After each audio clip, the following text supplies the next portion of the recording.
Herkese merhaba. Kanalıma hoş geldiniz.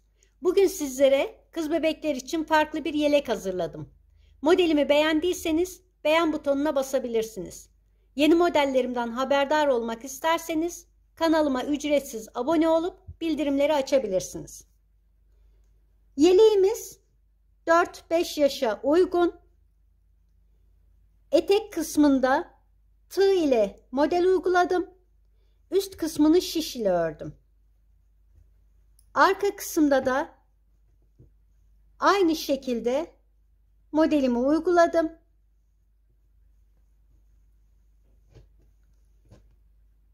Yeleğimizin ölçülerini de size vereyim.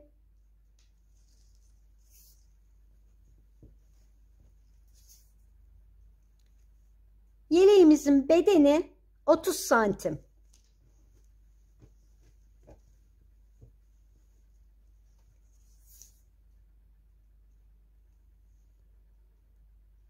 Omuzdan eteğine kadar 33 santim.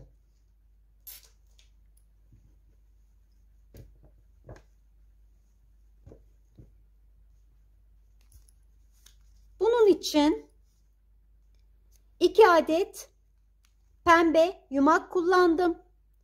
Numarasını da şu şekilde göstereyim.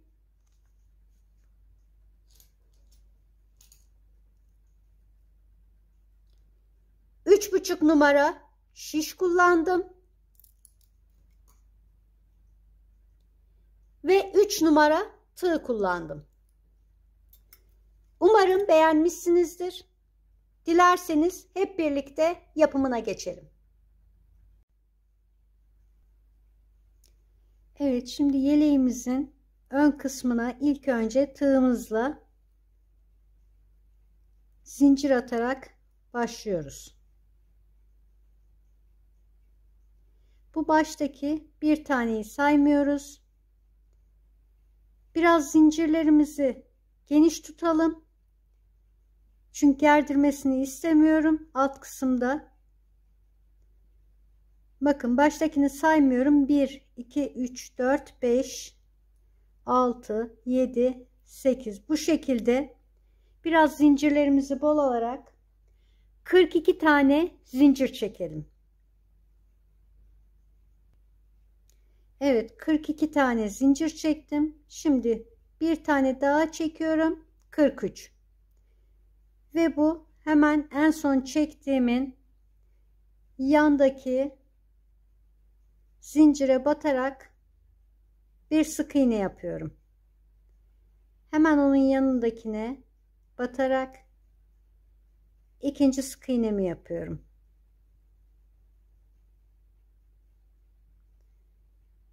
Bu şekilde 42 tane sık iğne olarak sıra sonuna kadar devam edeceğim.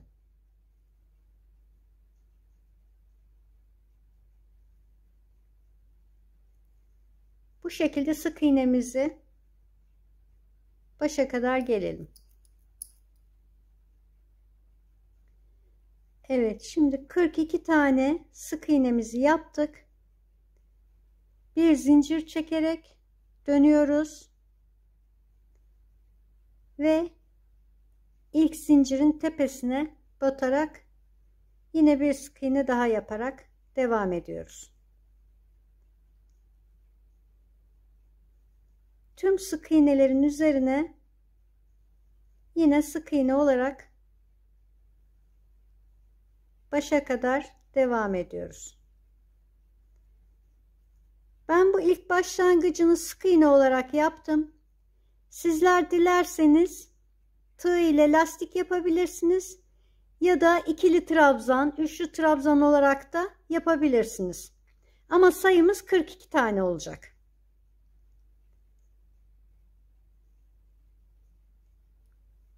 Şimdi başa kadar gelelim. Daha sonra örneğimizi kurmaya başlayacağız. Şimdi burada 41 ve dönüşte bir zincir çekmiştik. Onun tepesine batarak 42'yi tamamlıyoruz. 42 tane sık iğne yaptık. Şimdi bir zincir çekerek dönüyoruz. Baştakini saymıyoruz. O bir zinciri saymıyoruz. 1, 2, 3, 4, 5 zincir çekiyoruz. 5 zincir çekip bir de alttakiyle 6 zincir çekmiş olduk. Bir defa doluyoruz. 2, 3, 4, 5. 5 defa doluyoruz ipimizi. Bunu atlayarak 1, 2, 3, 4, 5. zincirin tepesine batarak ilkini tek alıyoruz. 1, 2, 3, 4, 5, 6, 7 seferde çekiyoruz. Bakın burada en baştaki zincirin hemen alt kısmına değil, 1, 2, 3, 4, 5. zincire batıyoruz. Şimdi yine 5 defa doluyoruz. 1, 2, 3, 4, 5 defa dolayarak hemen demin battığımız zincirin yanına batarak yine ilk seferi tek olarak alıyoruz. Diğerlerini 2 2 alarak 7 seferde çekiyoruz.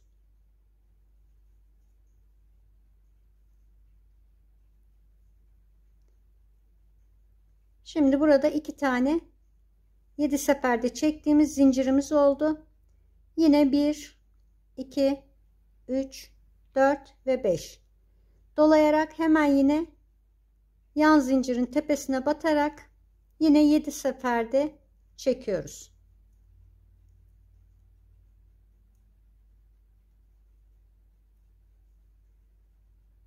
Yine 1, 2, 3, 4 ve 5. Hemen yan tarafa batıyoruz yine. Ve 7 seferde çekiyoruz. Bu şekilde dörtlü, yani yan yana 4 tane 7'li trabzan yaptık. Yine 5 defa doluyoruz.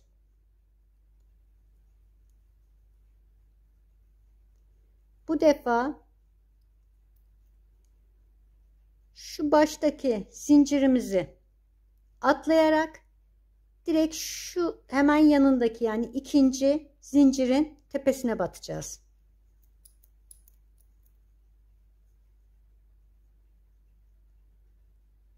Şuradan batarak yine 7 seferde çekeceğiz.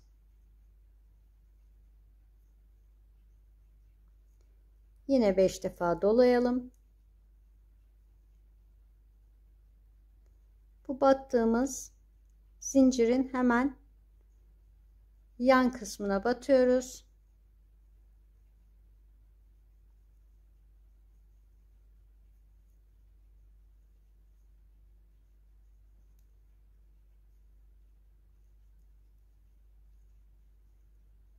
Bakın böyle çapraz gelecek şekilde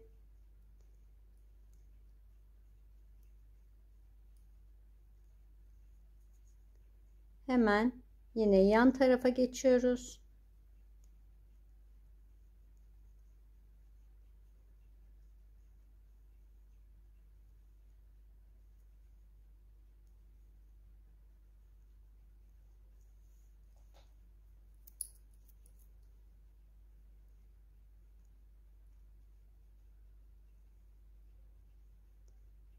Şimdi bu dördüncüyü de hemen yandaki zincirin tepesine batarak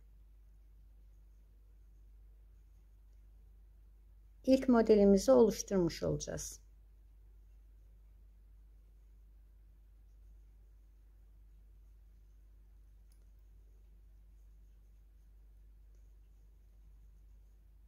Bu şekilde ilk modelimiz oluştu. Şimdi üzerine giderken daha çok belli olacak modelimiz. Yine 5 defa doluyoruz.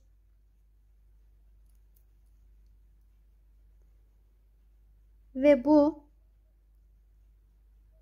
zincir çektiğimizin yanından sayarak 1, 2, 3, 4 ve 5. 5. zincirin tepesine batıyoruz.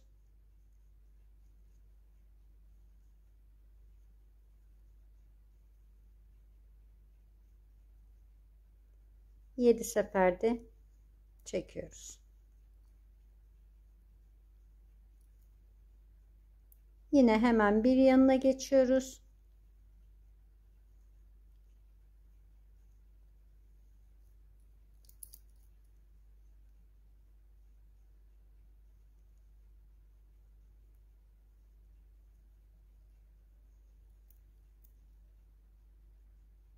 Yine aynı şekilde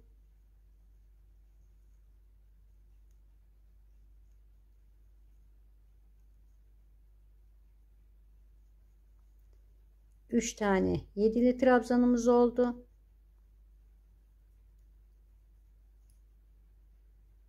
Bir yana geçiyoruz.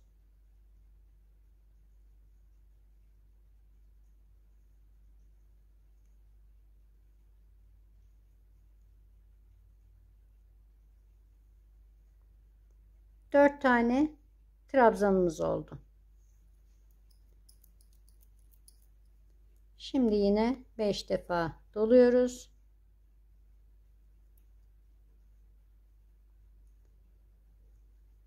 Yine bu aradaki boşluğun içerisine 4 tane yedili trabzan yapacağız.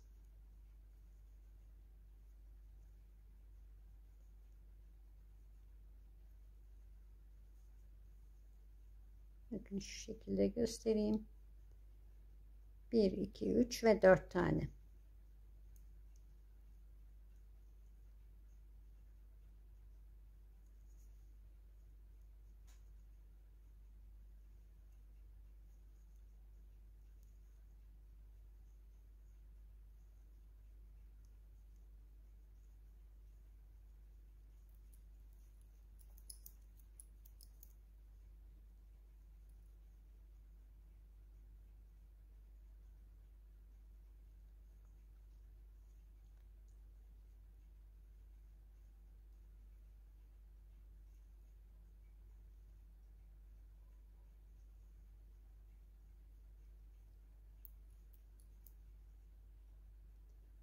Bu aradaki son trabzanımızı da tamamlayalım.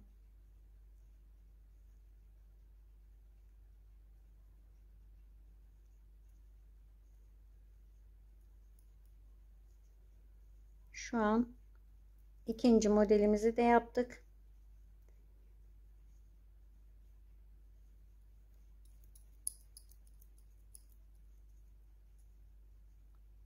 Yine 5 defa doluyoruz tığımıza.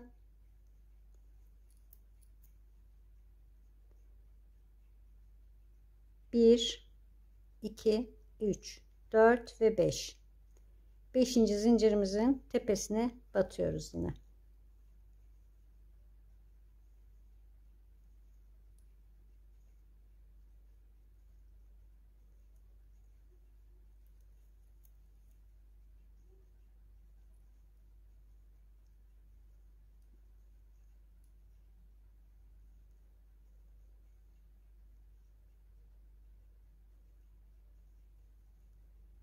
Sizler 7'li zincir yapmak zorunda değilsiniz. Dilerseniz 5'te çekebilirsiniz. 6'da çekebilirsiniz. Zinciri kısa tutmak isterseniz sayısını ona göre yapabilirsiniz.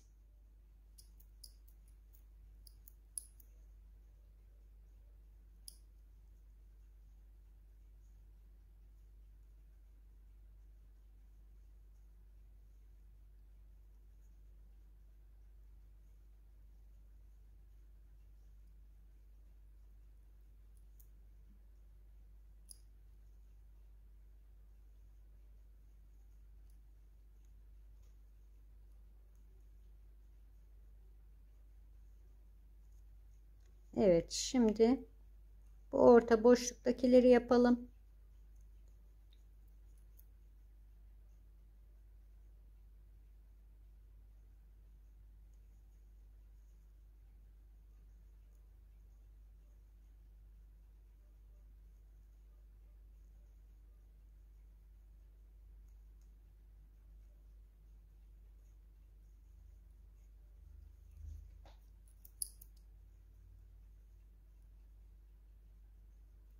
Hemen bir yana geçiyoruz.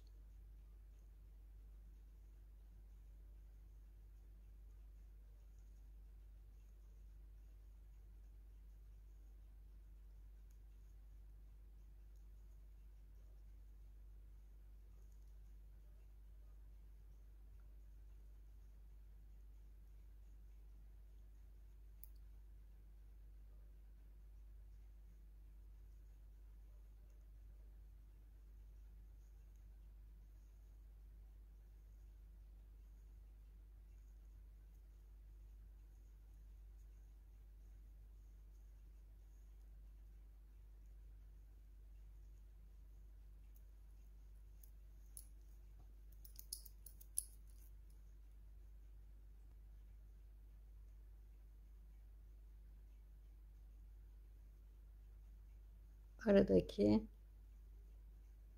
son trabzanımızı da yapalım.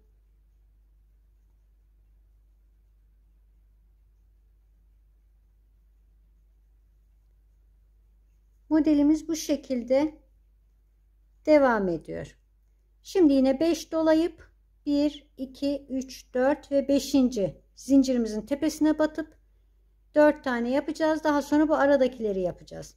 Bir iki modelimiz daha var. Onları da yapalım. Tersten nasıl gideceğimizi göstereyim. Evet, ben şimdi son modelimi de tamamladım. Bu şekilde. Şimdi yine 1, 2, 3, 4 defa doluyoruz. Ve bu en son bir zincirle döndüğümüz zincirin tepesine batarak 2 2 çekiyoruz. 1, 2, 3, 4 ve 5. 5 defa da çekiyoruz. Bir zincir çekerek dönüyoruz. Hemen ilk zincirin tepesine batarak bir sık iğne yapıyoruz. Hemen yanına geçiyoruz. 2, üçüncü sık iğnemizi yapıyoruz. Burada şöyle düzeltme yaparsanız zincirleri, batacağımız kısımları daha iyi görürsünüz. Çünkü zincirleri kaçırmamamız gerekiyor. Bakın burada görünmediği için bu aradan zincirlerimizi kaçırabiliriz. O yüzden sayarak yaparsanız aslında çok daha rahat olur. Sonuçta 42 tane sık iğnemiz olacak. Tüm zincirlerimizin tepesine sık iğnelerimizi yapıyoruz.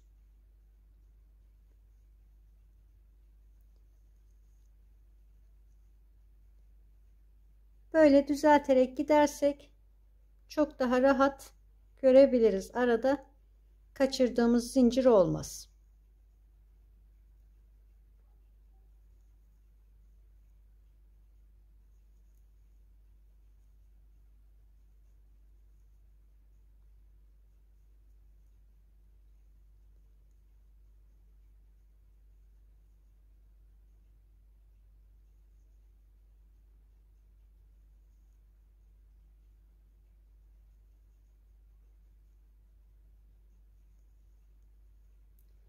Şöyle yaptığımızda bakın şurada mesela şuna batıp buraya atlayabiliriz ama arada bir tane zincirimiz kaçmış olur. O yüzden böyle düzelterek yaparsak zincirlerimizde eksik olmaz.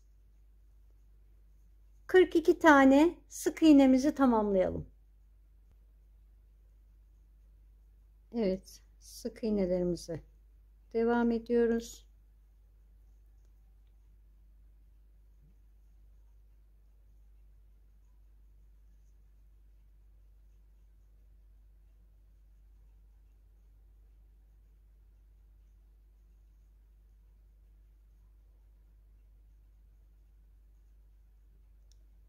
Ve son sık iğnemizi de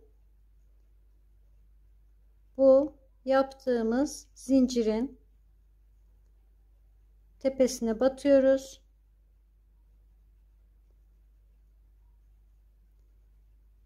Bir sık iğne de buraya yapıyoruz. Bir zincir çekip dönüyoruz. 1 2 3 4 ve 5 zincir çekiyoruz yine. Bakın modelimiz sık iğnemizi gidince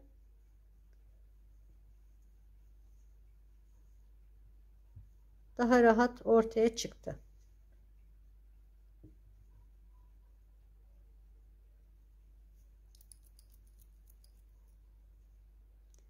Yine 5 defa doluyoruz.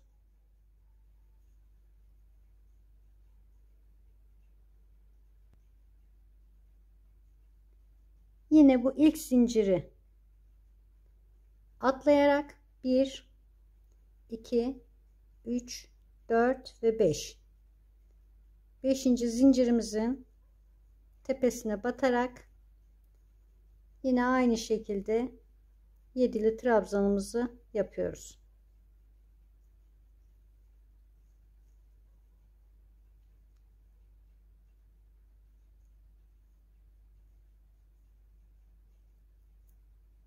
Hemen yanına geçiyoruz.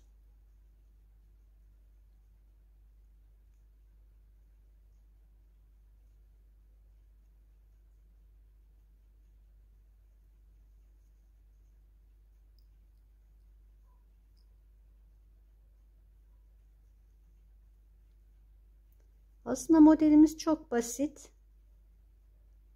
Örmesi de keyifli.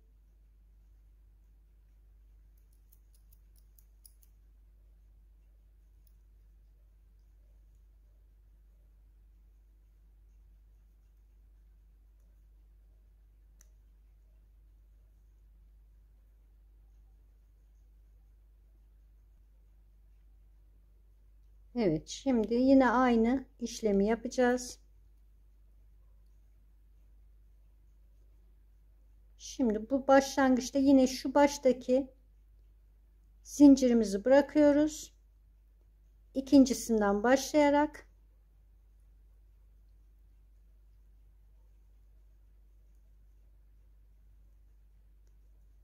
yedili trabzanımızı tamamlıyoruz. Bakın bu şekilde.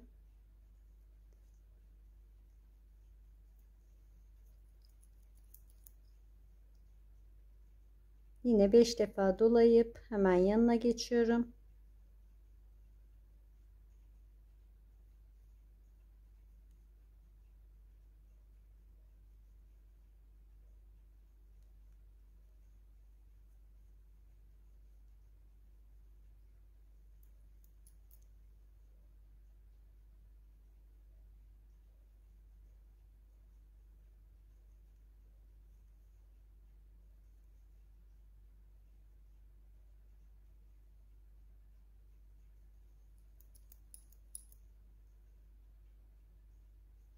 Ve aradaki son zincirimin tepesine de batarak birinci motifimi tamamlıyorum.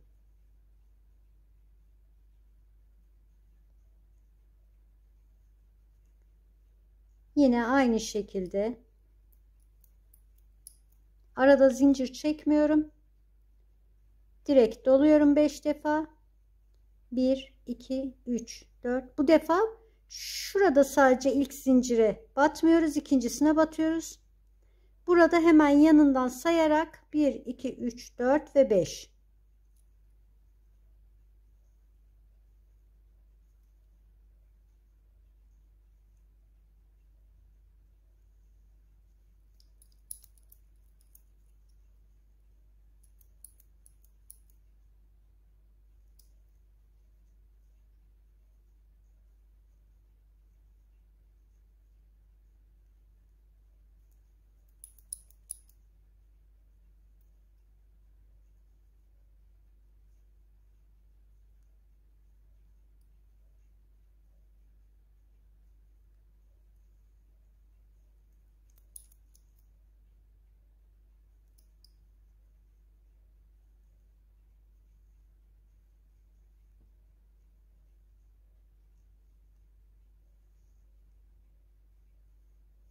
Bu şekilde modelimiz devam edecek.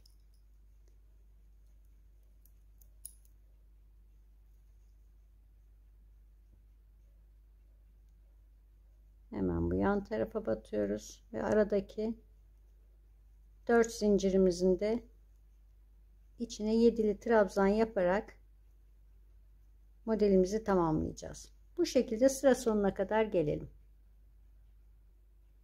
Evet, şimdi ikinci sıranın ikinci motifini tamamladım. Yine 1 2 3 4 zincir çekip buradaki zincirimizin tepesine batarak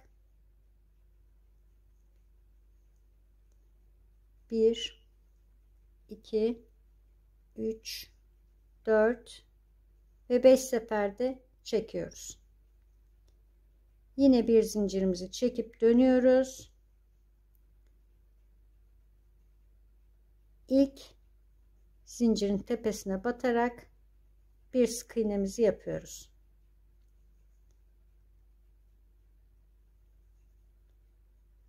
Yine tersten giderek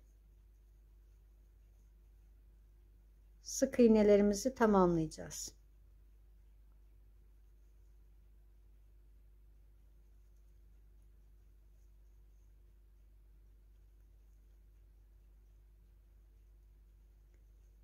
Bakın böyle tuttuğumuz zaman sık iğnelerimizin hepsi rahatlıkla görünüyor.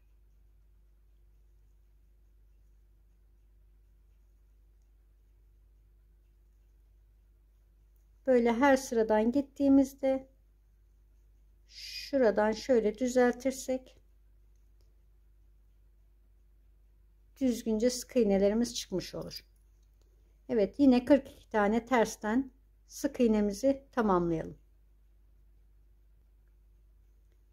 Evet, şimdi sık iğnelerimizin sonuna geldik.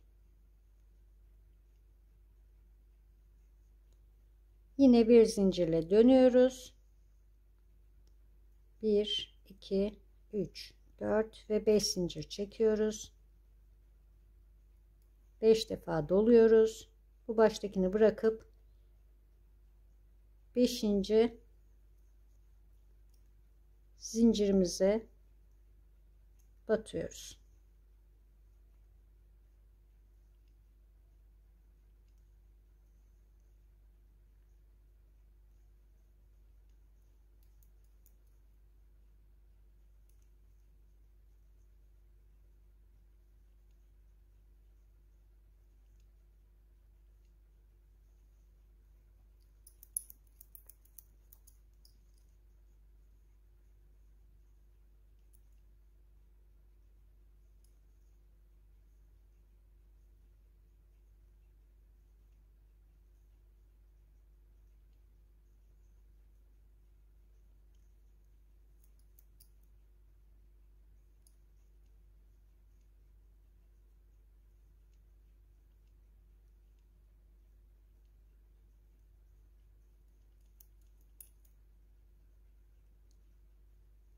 Şimdi yine bu kısımdan birinci değil ikinci zincirin tepesine batarak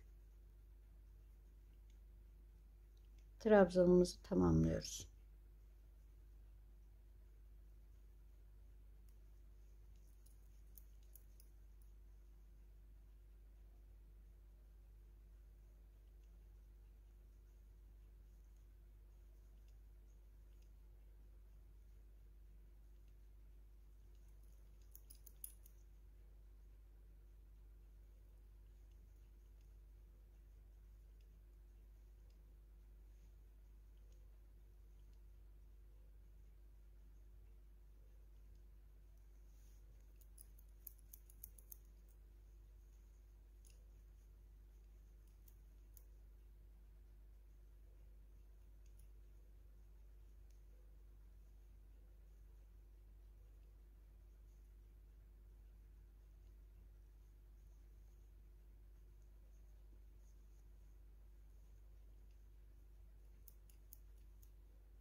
Evet, modelimiz bu şekilde devam ediyor.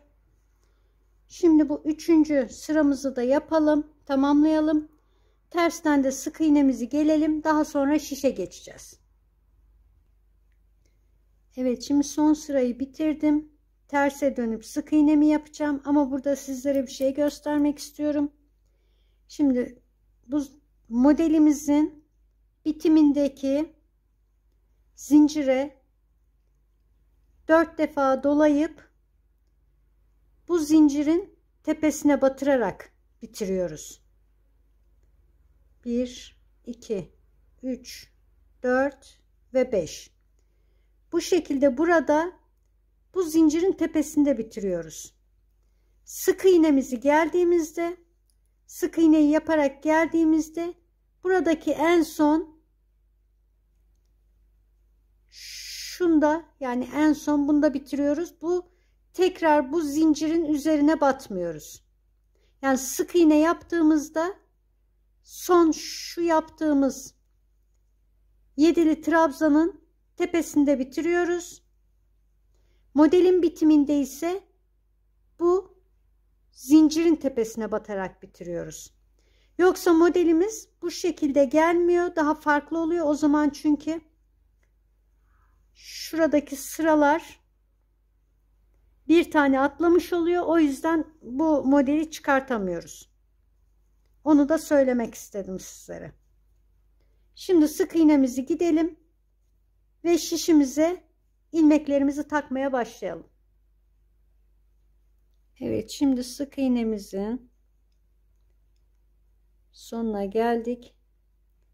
Dediğim gibi bunun tam üzerine batarak son sık iğnemizi tamamlıyoruz. Buraya batmıyoruz artık. Yani bunun üzerinden, tepesinden almıyoruz. Bu şekilde bir zincir çekerek dönüyoruz ve şişimizi, ilmeğimizi takıyoruz. Şimdi bunu taktığımız için bir yanına geçiyoruz hemen. İkinci ilmeğimizi takıyoruz. Şimdi bütün zincirlerimizin tepesine batarak, yani sık iğnelerimizin tepesine batarak, dilerseniz bu şekilde de alabilirsiniz. Ama ben tığ ile kolay olduğu için tığ ile alıyorum. Çok daha rahat oluyor çünkü. 42 tane ilmeğimizi bu şekilde şişimize alıyoruz.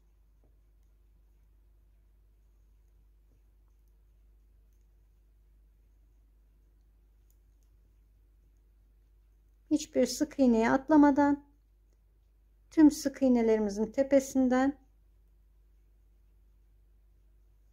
alarak şişimizi takıyoruz.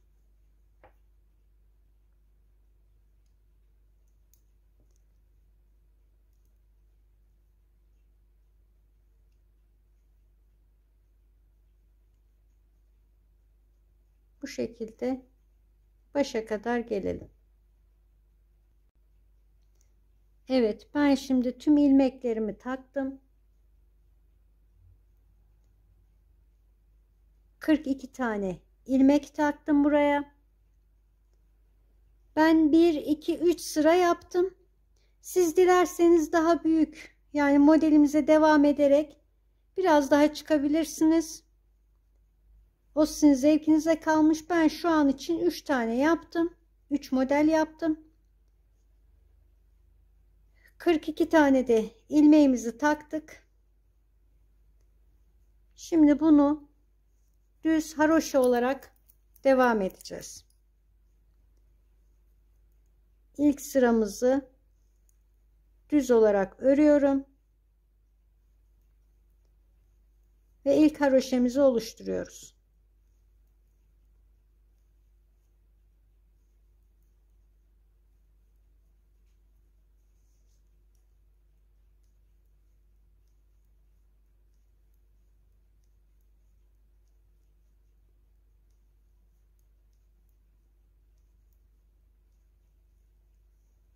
Bakın burada ilk haroşemiz oluşmaya başladı.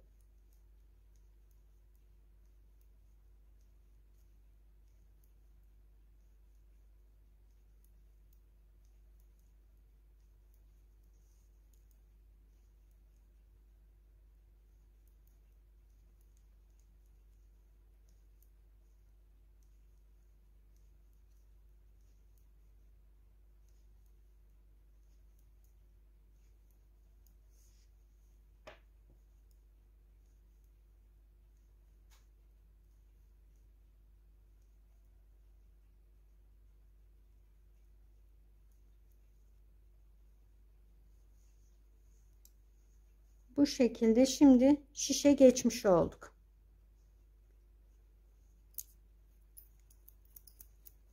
Düzden düz, tersten yine düz olarak haroşa olarak devam edeceğiz. 30 diş haroşa öreceğiz. Yani bunu bir diş sayacağız. 30 diş haroşamızı örelim. Daha sonra kol kesimine geçelim. Evet arkadaşlar. Şimdi ben şişimize taktıktan sonra 30 diş haroşa ördüm. 30 dişten sonra örgümüzün sonuna kadar ördüm. Çünkü bunu buradan keseceğim kolunu. Diğer tarafı da ördüğümüzde onu da örgümüzün ön yüzünden keseceğiz. Bu tarafı şimdi ters yönünden kesmeye başlayalım.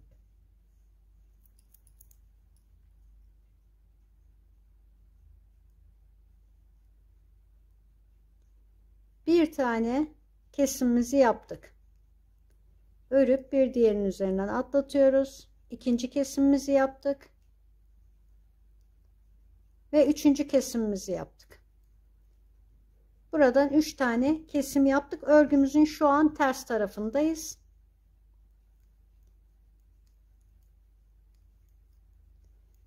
Başka hiçbir işlem yapmadan şu anda örgümüzün başına gelip tekrar kesim yaptığımız yere kadar gelelim. Evet, şimdi kesim yaptığımız kısma kadar geldik. İkinci kesimimizi yapacağız. 1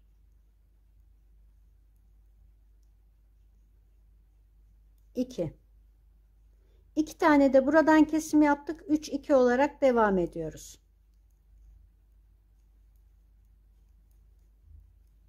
Yine başa kadar gidip tekrar dönelim. Evet, şimdi 2 tanemizi kestikten sonra gidip geldik. 2 ilmeği tek seferde alarak bir kesim daha yaptık. Ve yine devam ediyoruz. Sıra sonuna kadar gidip tekrar kesim yaptığımız yere geliyoruz. Evet, şimdi 3 2 ve 1 kestik. Son kez bir tane daha keselim.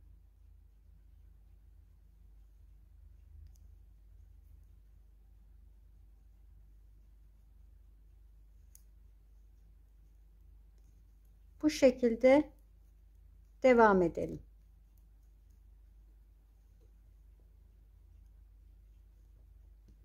Üç, 2, 1 ve 1 olarak kesimimizi yaptık. Şimdi hiçbir işlem yapmayacağız. Yaka kesimi yapmayacağım bunda. Bu hemen son kestiğimiz, ilk kestiğimiz 3 tanenin altından başlayarak 1 2 3 olarak, yani şu şekilde 1 2 3 olarak saydığımızda 21 diş öreceğiz. 21 diş ördükten sonra kol kesimini nasıl yapacağımı, omuz kesimini nasıl yapacağımı göstereceğim. Çünkü yakasında kesim yapmayacağım. Onu da hep birlikte görelim. Bu sıradan sonra sayarak 21 diş haroşemizi hazırlayalım. Evet, yeleğimizin ön kısmı tamamlanmak üzere. Şimdi bu tığ ile yaptığımız kısım bittikten sonra şişimize takmıştık. 30 diş ördükten sonra omuzumuzu kesmeye başladık. 3, 2, 1, 1 olarak kestik. Daha sonra üst kısmı gittik. Bu en alttan şişimizdeki ilmeklere kadar 51 ilmek, yani 51 diş olarak örüyoruz. Şimdi kesimimizi yapalım. Yani bu kol kesiminden buradan sonra da 21 sıra ördüm.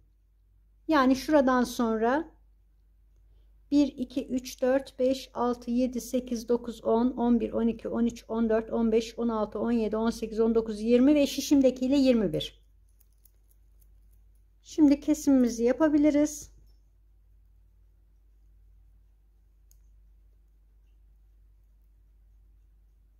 İki ilmeği birbirinin üzerinden atlatarak bir kesimimizi yaptık. 2, 3, 4,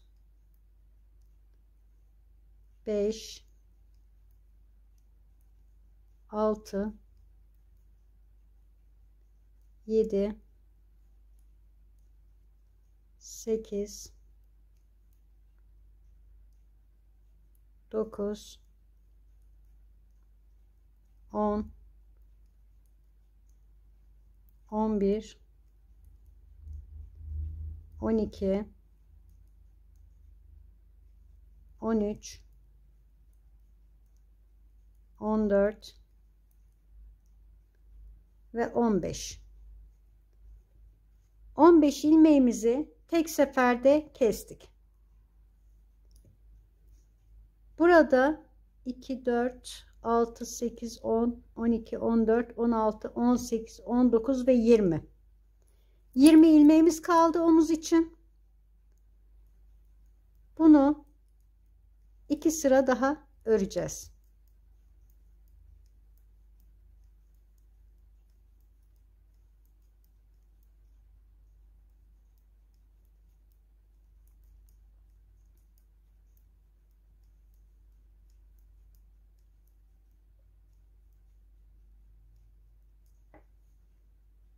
Bu şekilde tersten geleceğiz. Tekrar bir daha gidip bir daha geleceğiz. Bir iki sıra bir gidelim. Evet, şimdi bu 15 diş kestikten sonra 20 diş burada kalmıştı. 2 sıra daha, yani 2 diş daha haroşemizi yaptık. Bu kısımdan itibaren saydığımızda 23 haroşemiz oluşacak. Şimdi tamamen omuzu kapatabiliriz.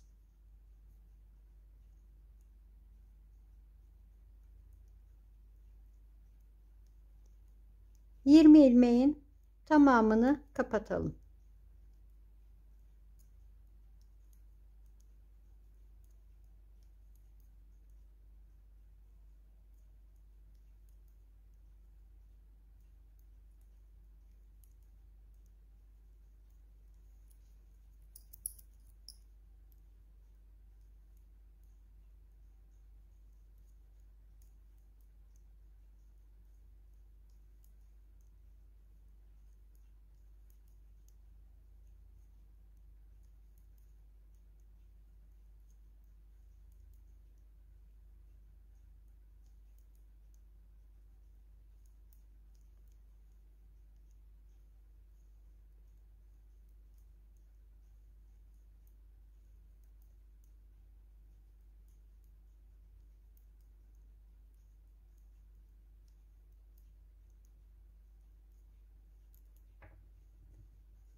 Evet, şu anda yeleğimizin ön kısmını, bir parçasını bitirdik.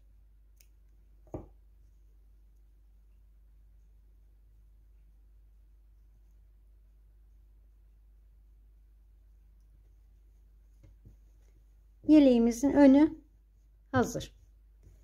Diğer parçasını da aynı şekilde hazırlayalım. Arka kısmı da gösterdikten sonra dikişlerini hep birlikte yapalım. Evet arkadaşlar, yeleğimizin arka kısmında yine önde yaptığımız gibi zincir çekerek başlıyoruz. 82 zincir çektim. Üst kısmına yine 82 tane sık iğne yaptım. 2 sıra sık iğne gittikten sonra modelimi kurmaya başladım. 10 tane model yaptım. Ön tarafta 5 taneydi. Arka kısımda 10 tane model yaptık. Yine aynı 3 sıra model uyguladık. Daha sonra yine aynı şekilde haroşemize başladık. Hiçbir işlem yapmadan 30 sıra, yani 30 diş bu şekilde haroşemizi yaptıktan sonra şimdi kol kesimine başlayabiliriz. Kol kesiminde de ilk başta yine birbirinin üzerinden atlatarak 2 3 tane kesimimizi yaptık. Şimdi sıra sonuna kadar yine aynı şekilde haroşa olarak devam ediyoruz. Sıra sonuna kadar gelelim. Evet, sıra sonuna geldik. Örgümüzün tersine dönüyoruz.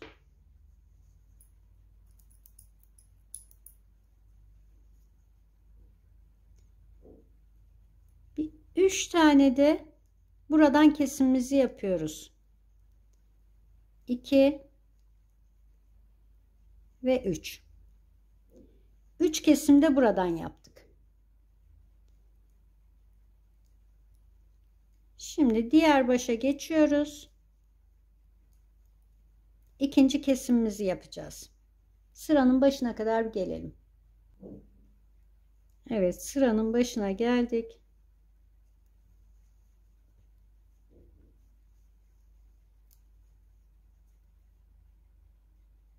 Üç kesim yapmıştık. Şimdi 2 tane daha kesim yaptık. 3 2 olarak kesimimizi yaptık. Sıra sonuna gelip diğer taraftan da 2 kesimimizi yapalım. Evet, şimdi 3 kesmiştik buradan. 2 kesimimizi daha yapalım.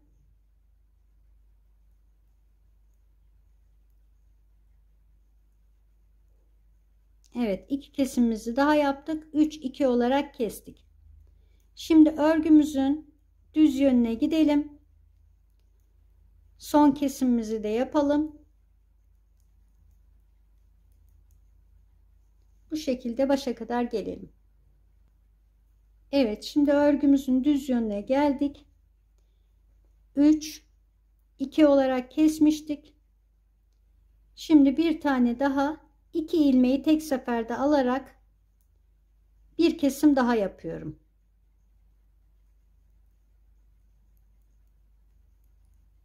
Şimdi diğer kısımdan da karşı taraftan da bir tane kesim yapacağım.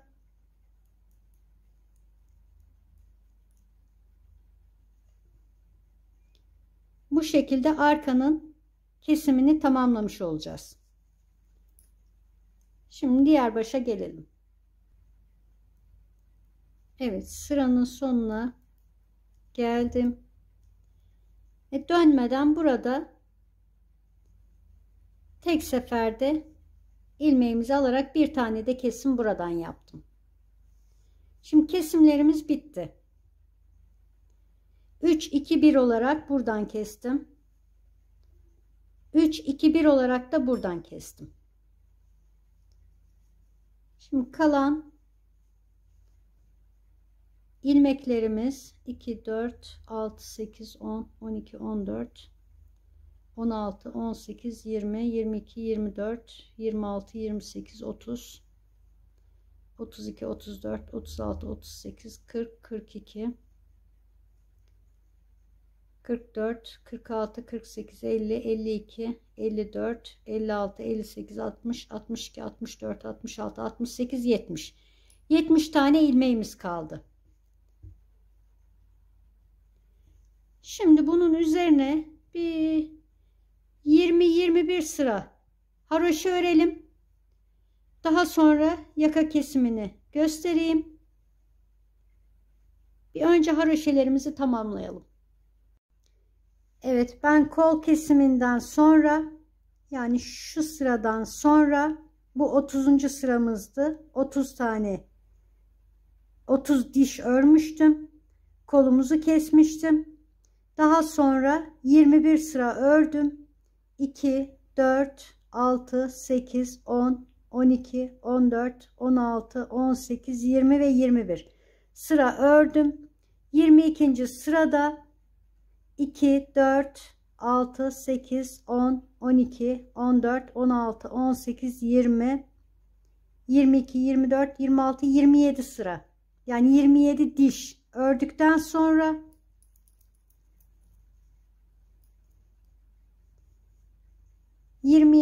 ilmekten sonra kesimimize başlıyoruz.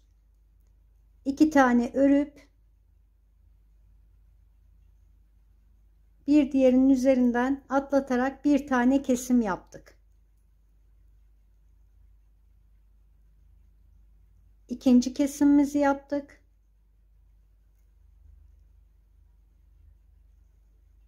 3, 4, 5, 6, 7, 8,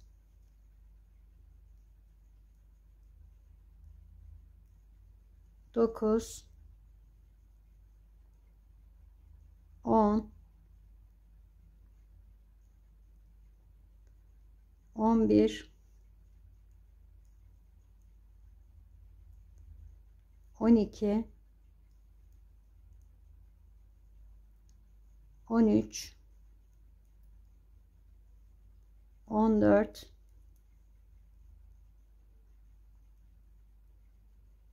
15, 16. 16 tane kesimimizi yaptık. Şimdi düz olarak örüyoruz.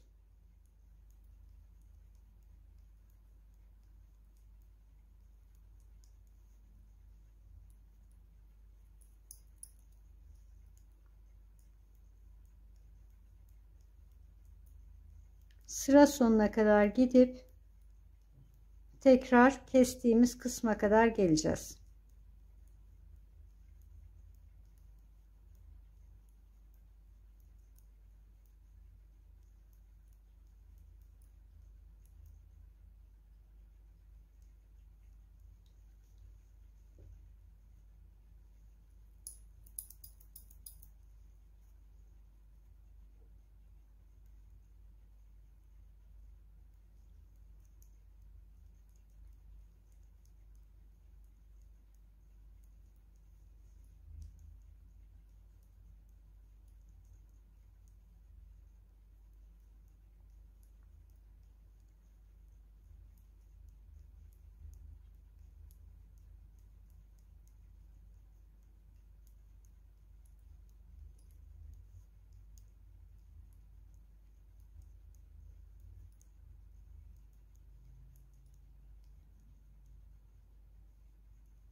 Şimdi bu orta kısımda 16 tane kesimimizi yaptık. Yine kesime devam ediyoruz. 1, 2, 3, 4, 5,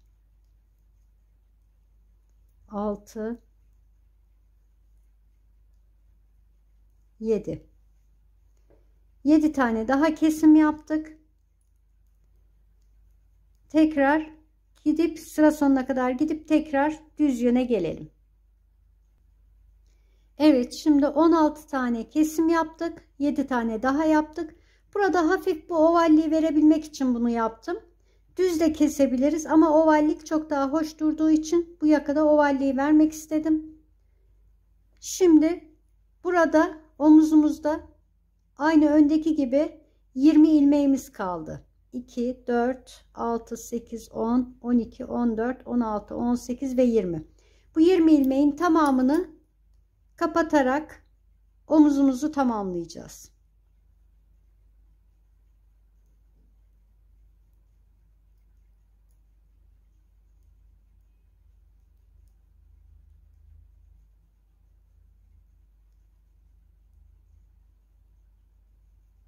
Evet, bu şekilde tamamını kapatalım. Evet, omuzumuzun tamamını kapattık. Dikebileceğimiz kadar ipimizi kesiyoruz.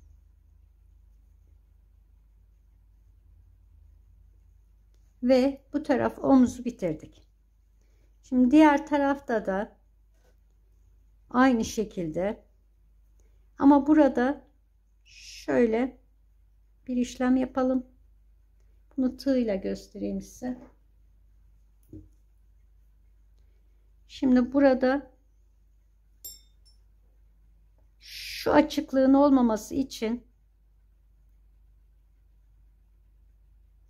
buradaki ilmeğimizden bu ilmeğimizi geçirerek takalım. Boşluk oluşmasın.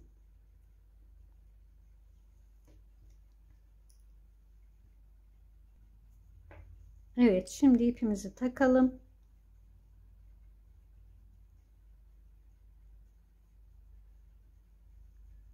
Bir örüp bir diğerinden üzerinden atlatarak bir kesimimizi yaptık. 2, 3, 4, 5, 6, 7. 7 tane kesimimizi yaptık. Şimdi gidip döneceğiz. Daha sonra tamamen omuzumuzu kapatacağız.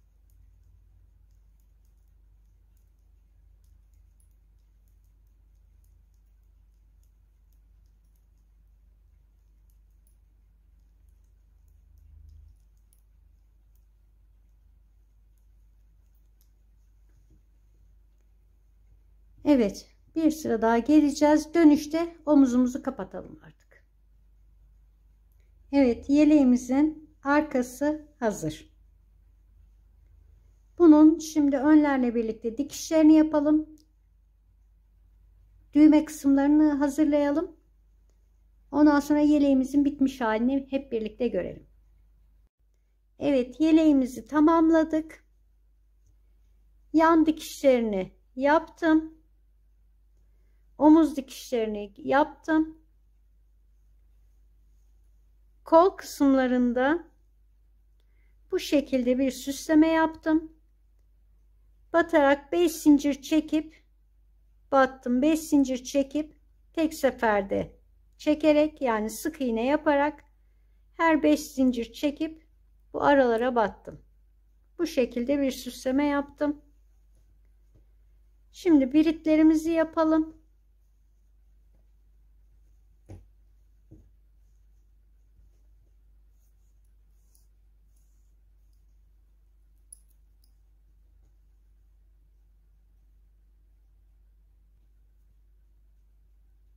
Şimdi yeleğimizin başlangıcından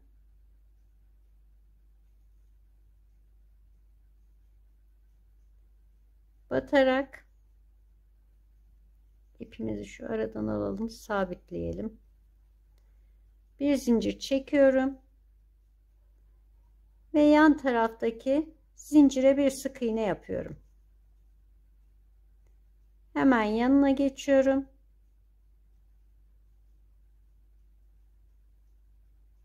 Ve bir diğer yan taraftan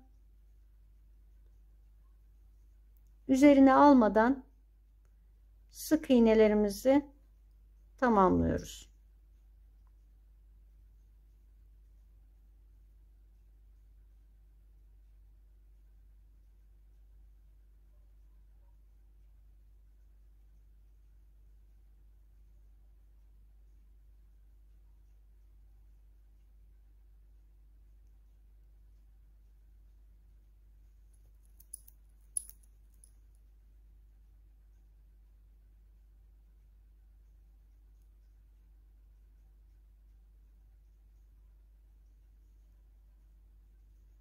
Bu şekilde sık iğnelerimizi buraya kadar gelelim. Evet, şimdi sık iğnelerimizi yaptık. Bu birinci sıradaki haroşemizin bir altına battıktan sonra 10 tane zincir çekelim.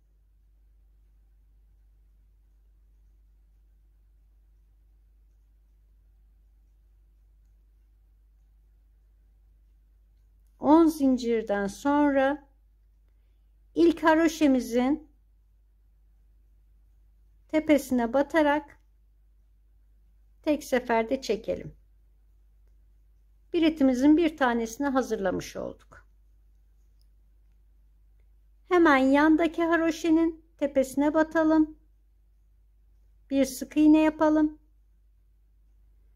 Hemen onun yanındakine yine aynı şekilde bir sık iğne yapalım.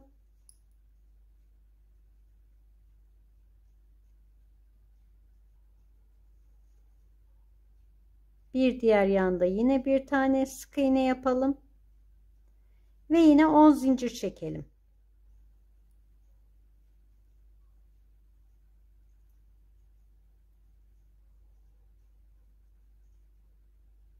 Bu battığımız sık iğnenin hemen yanındaki haroşenin tepesine batarak yine tek seferde çekelim.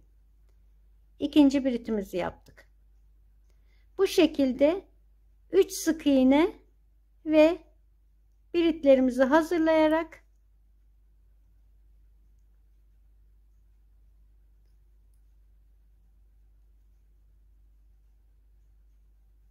iki ve 3.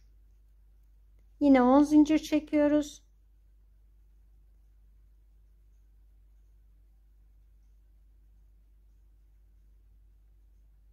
Hemen yandaki haroşenin tepesine batarak tek seferde çekiyoruz. Bu şekilde biritlerimizi 6 tane birit olarak hazırlayalım. Evet, şimdi burada 6 tane biritimizi hazırladık. 1 2 3 4 5 6. Bunu düğmeleriniz küçükse bir sayı iki sayı küçültüp büyütebilirsiniz. Düğmelerinize göre biritlerinizin zincir sayısını ayarlayabilirsiniz. Ben 6 tane düğme yaptım. Siz dilerseniz daha az ya da çok yapabilirsiniz. Ona göre ayarlayabilirsiniz.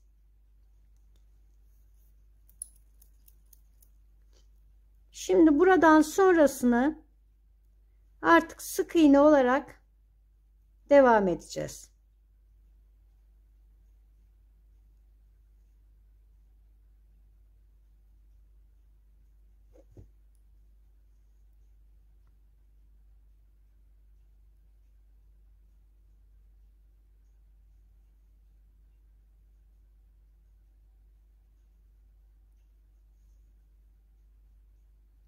Ben sık iğne olarak yaptım. Siz dilerseniz aynı kollarda yaptığım gibi zincir çekerek batabilirsiniz. O şekilde de yapabilirsiniz. Ben böyle düz sık iğne olarak devam edeceğim. Şimdi buradan gelip aynı şekilde yakadan dönüp diğer taraftan buraya kadar sık iğne olarak tamamlayalım. Evet, yeleğimizin düğmelerini de diktik, tamamladık.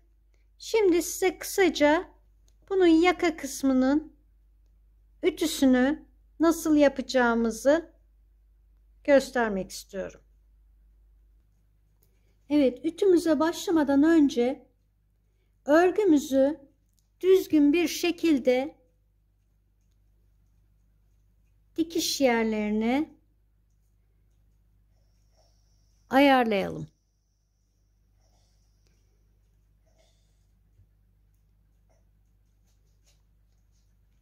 Ütümüzü kesinlikle ve kesinlikle örgümüze değmiyoruz. Sadece buharı ile. Bakın. Üzerinde sadece gezdiriyoruz.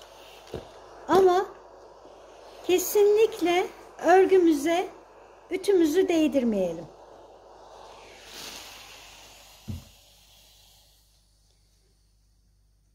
Daha sonra bu yakanın başlangıç kısmından, yani şu tam tepe kısımdan bu başlangıç kısmına kadar önce düzeltiyoruz, şeklimizi veriyoruz. Daha sonra yine sadece buharı ile, kesinlikle örgümüze sıcakken değmeyelim, bozulma yapabilir. Tepeden buharı ile asla örgümüze, ütümüzü değmiyoruz. Daha sonra diğer tarafını ayarlayalım.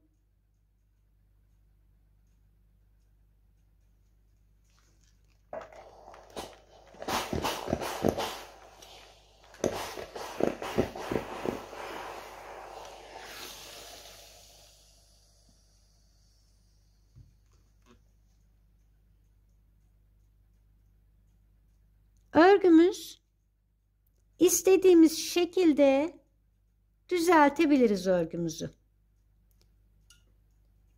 Ama yine bir kere daha söylemek istiyorum. Kesinlikle örgümüze, ütümüzü değmiyoruz. Uzaktan sadece buharı ile düzeltmeler yapıyoruz.